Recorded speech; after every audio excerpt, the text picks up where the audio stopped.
Some people say he's a myth, an urban legend, a made-up story meant to scare people. However, I have seen him. I've seen what he is capable of. I've seen how frightening he really is, and I never want to see him again. I was around the age of 11, and I lived in the country with my mom, dad, and 8-year-old sister. The entire town was surrounded by forests, and not very many people lived in it. It was a simple town. There were no big business chains or anything like that. All the shops were family-owned. In fact, our family owned a small bakery that was actually the downstairs level of our home. My sister Abigail and I would always go to the tiny park by the edge of the woods to play with the other children that lived in the town. There weren't very many, so we all knew each other. Sometimes, my sister would go to the park by herself while I did my homework. One day, she came into my room while I was working on some math problems. "Sarah," she said to me excitedly, "I met someone new in the park. You should come meet him." I turned to her with a smile. "I can't, Abby," I said. "Mom said I couldn't go out and play until my homework was finished and my room clean." "But he's not going to be there all day," said Abby. "He's probably already gone." "I'm sure he'll come play another day," I said, turning back to my work. "I'll meet him next time." I had quite a bit of homework for the next couple of days. Abby would always try to get me to play in the park with her and her new friend, who she didn't seem to know the name of, but I was too busy. Finally, it was Saturday, and I didn't have anything to do. We went to the park together and played on the seesaw. "Where's your new friend?" I asked her. "I guess he's not here yet," she replied. I was beginning to wonder if this friend was imaginary. After about 15 minutes, a younger kid came up to us and tugged on Abby's sleeve. "Abby," he said, "the tall stranger is back. Let's go play with him." Abby hopped off the seesaw and urged me to follow. I felt uneasy at hearing the boy call this friend the tall stranger. All the same, my curiosity was too great, and I followed. All of the children headed into the forest and gathered around a dark tree. I stood by my sister and gasped, seeing that it wasn't a tree at all, but an unnaturally tall man. He had to be 8 or 9 feet tall, and he was so thin, I thought the wind was going to blow him away. He was wearing a black business suit, and his arms were too long to be proportional. I squinted, trying to see his chalk-white face, but for some reason I couldn't make it out. It was as if there was no face at all. Something about the man unnerved me. Part of me was enticed to come closer, but the other part of me was screaming and telling me to run far away. There was a faint ringing in my ears. The children circled around him. For whatever reason, they were more drawn to him than I was.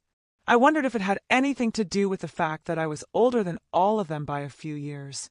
They reached up to him, touching his thin, bony white hands. Abby was trying to push through the other kids so that she could touch the man as well. I looked at her face.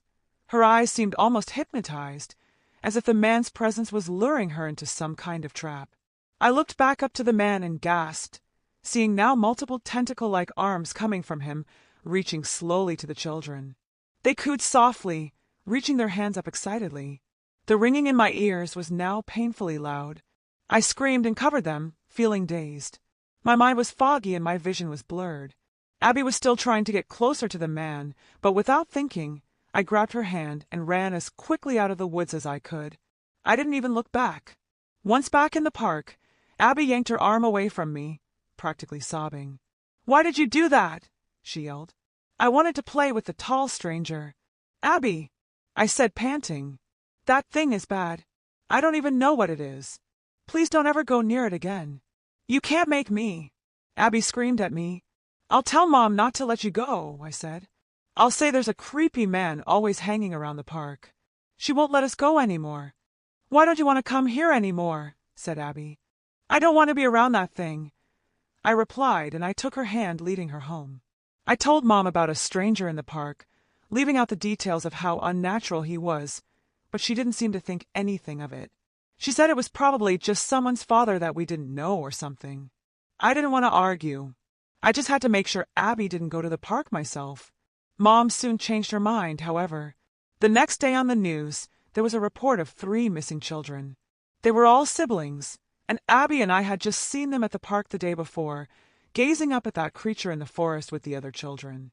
According to the news story, they had gone to the park and had never returned home. Their parents were distraught. There was no sign of struggle, though. They seemed to have simply vanished. After seeing the story, Mom seemed to decide that the stranger I had told her about was probably not to be trusted, and she forbade us to go to the park without an adult. The disappearances didn't stop other kids from going to the park, apparently. Each day, more children were disappearing. Again, there was no evidence as to where they could have gone. We wondered why parents kept letting their kids go, but then I thought, what if they were going without their parents knowing? I had to be careful. I needed to keep a close eye on Abby. A week went by, and Abby and I were the only children left in the whole town. The police were searching everywhere, but they hadn't come even close to solving the case. It all felt so unrealistic, like a dream. How could a dozen or so kids go missing without a trace? Strange things started to happen to Abby as the next week rolled on. She started getting out of bed in the middle of the night and standing next to it, staring blankly at the wall and not moving for hours. Then she'd lay and sleep once more. When I caught her doing this, I told her the next morning, and she said she couldn't remember. Abby also stopped eating as much. Mom was getting worried and urged her to eat, but she always said she wasn't hungry. She was drawing strange pictures obsessively, as if she was being controlled by something unseen. The pictures all had a very messy circle with a scribbled X drawn over it, and they said things like, "Seize me," and "run," and other disturbing phrases and words. Sometimes I would watch her draw these pictures, her eyes glassy, her hand moving abnormally fast across the paper. Finally, one night, I heard her get out of bed again. I stood up, went into the hall, and saw her leaving her room. This was a first. All the other times, she just stood like a statue next to her bed. I tried calling to her, but she didn't respond. I followed her as she left the house and out into the night. It was cold and slightly windy, and neither of us had shoes on. I walked closely behind her, but it seemed she was unaware that I was even there. I even tapped her on the shoulder, but she completely ignored me. Then I saw that we were headed into the park. "Abby," I whispered urgently, "we shouldn't be here. Let's go home." She didn't answer. I tried to grab her arm and pull her back, but for some odd reason, she seemed stronger than me. She continued to walk through the park and into the forest. I didn't want to go in there, but I wasn't going to leave Abby alone. Our surroundings got darker as we headed deeper into the woods. I followed Abby much further into the trees than before when we had seen that tall creature. Again, I tried to tell her to come home with me, but she stayed silent. There was a very faint ringing in my ears again.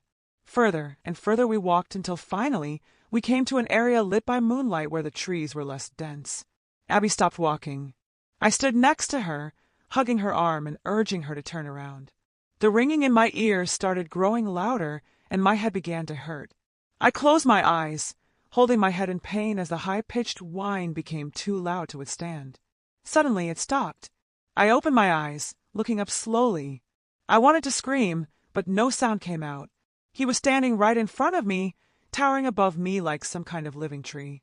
I looked to Abby and saw her staring up at him, her eyes blank, as if she was in a trance. "Abby!" I gasped, but my voice was hoarse. "Please, let's go. Run." Still, she didn't move. I grabbed her shoulders and shook her. "Abby!" She slowly tilted her head to the side, staring at me. It was eerie, the look she was giving me. Still, she remained silent. Just then, I saw a thin, tentacle-like hand wrap around Abby's throat, and she was ripped out of my grasp.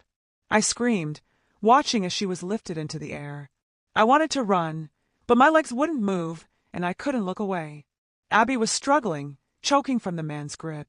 He seemed to be staring at her with his non-existent face. A fierce wind blew through the trees for a mere second, and then everything was still and silent, almost too silent. Abby was limp, her head hanging down, and I couldn't see her face. The man slowly set her down on the forest floor, and she stood next to him, seeming to be conscious. I wanted to approach her, but I was still glued to the spot. Nothing prepared me for what happened next. Abby slowly lifted her head and stared at me. I gasped, horrified at her face. Her skin was pallid and clammy-looking, and her eyes were sunken and blank, sleepless shadows beneath her eyelids. Then she began to cry blood. She wasn't sobbing or even moving in any way. She stood there, unblinking, blood running from her eyes and down her cheeks. I felt like I was going to be sick. I was suddenly aware of many glowing eyes watching us, and I saw the shadows of children in the distance. They disappeared as soon as I noticed them. I looked back to Abby and saw her body fading into darkness, becoming nothing but a silhouette of her former self. Then she was gone. I felt tears running down my face, but I couldn't move a muscle or make a sound. I stared up at the tall, no-faced man, and he began to walk away, finally disappearing into the trees. I stood there for maybe an hour before I was able to move.